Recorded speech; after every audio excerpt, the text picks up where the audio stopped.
debut 30 years ago in Katikati, Morton Estate has gone from strength to strength.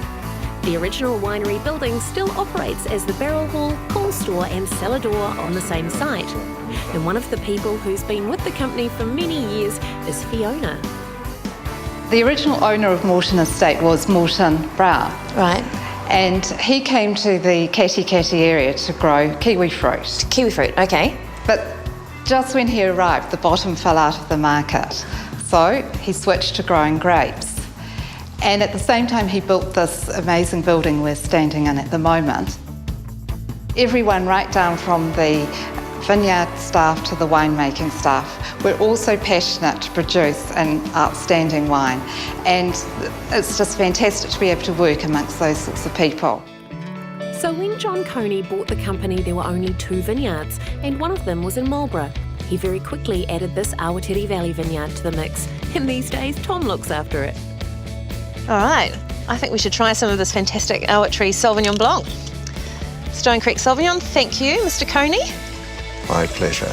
How did you feel when you first sort of stepped onto this vineyard to think about, buying it? It was the early days of the Awatiri, but we already knew they were making fantastic wine up here. Different from the Wairau Valley, but fantastic wine. Okay. The name of this piece of land is Kuranui, is that right? The staff came up with the name, and I believe it means treasure, and it means moa.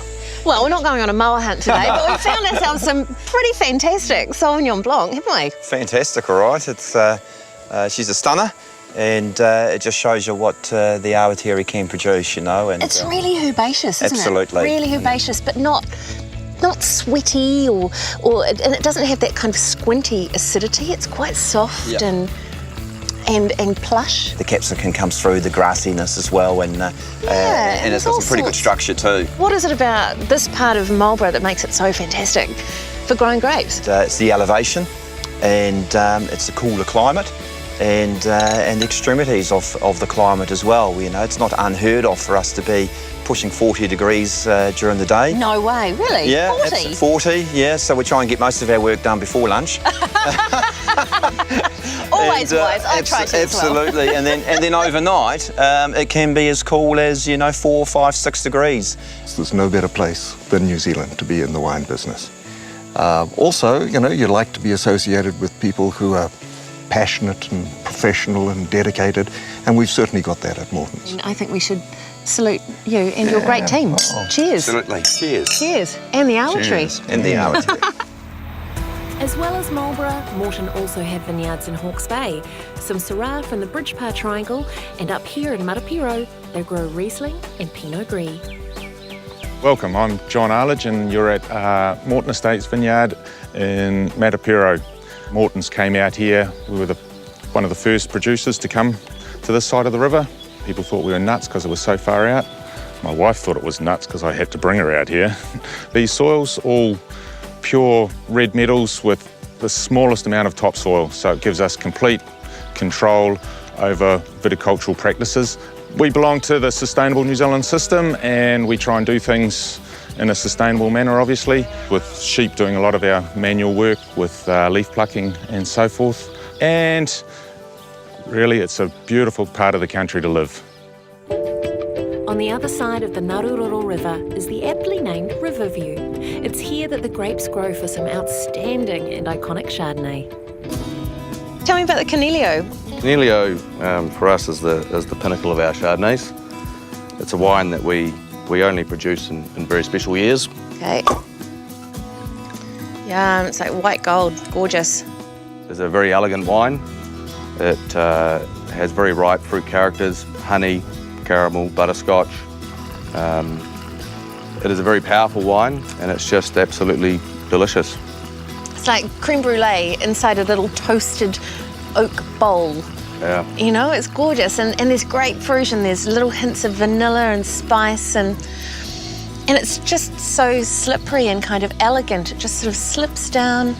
Tell me, this wine, it's won a hefty whack of awards over the years, hasn't it? It's won the best Chardonnay in the world at back-to-back at the Decanter Wine Awards in London. That's extreme. It is, and this wine here on its first outing has won a gold. So where does the name Canelio originate? It's Italian for rabbit. Right. The proprietor of Morton Estate is John Coney, Okay. and Coney is French for a type of rabbit. And the flavours are just leaping out of the glass. It certainly does. It does. See, that was quite clever what I did there, eh? That was brilliant. Cheers. Cheers. Another style of wine that all the vineyards contribute to is their Méthode Traditionnelle. Morton Estate make a range of 9 different sparkling wines using the old methods. Now, once the wine is in bottles, it re-ferments and is then handled with care every step of the way until it leaves for market. And the latest winemaker in charge is Will Shields. The winery is absolutely humming, although I was going to say fizzing, because you're making sparkling wine here at the moment, aren't you? Yes, we are. We're doing our tirage, which is today.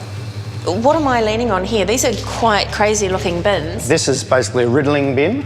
This is our manual method, and we get a strong person, stronger than me, to move them around just to get all that yeast right down to the bottom. Right.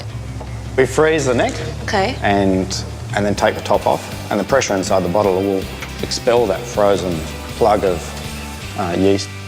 Got some of the new We have. premium brut just waiting to be put in, One I preferred to be earlier. labelled. Yeah. I'm not going to pop it. I'm not going to, because that's what rally drivers do and people that win sporting events. Okay. Correct way is to gently ease it out of the bottle. Well, that was very stylishly done. Yeah. Wow. You're always looking for a bead, and the bead's the fancy term for the bubbles rising up. So you want a fine, consistent bead, and then you want a persistent mousse. And the mousse is the foam, Yes. the creamy foam on the top. Yes. It smells really lovely. It's got this kind of bread crust and nutty aroma to it. Yes, and that's from the Lees aging, basically. Very good value for money. It's so tasty. And I think it actually even tastes better down here with its mates. Well, it should do. Wine always tastes better at the winery, they say. Cheers to that. Cheers. Yay. Something else that tastes amazing around here is the local Bay of Plenty seafood and produce. Oh, Thank you. smells delicious. That's incredible. It's all cooked with love. Enjoy. Oh, that looks so fantastic. The Bay of Plenty is certainly renowned for its seafood, so it's lovely to be able to have this with the Morton non-vintage brut. Scampi yabbies. No, why don't you call them Scampi. Now I'm going to try the sparkling with this beautiful hollandaise mussel. So creamy, the lovely butteriness and citrus spice. It goes really well with this, doesn't it? Beautiful. To the guys out there growing the grapes that have actually made these wines happen, I think they've done an absolutely spectacular job. So I think cheers to Pete and John and Tom. Yep. And to you guys. Cheers. Yeah, well cheers. done. Cheers.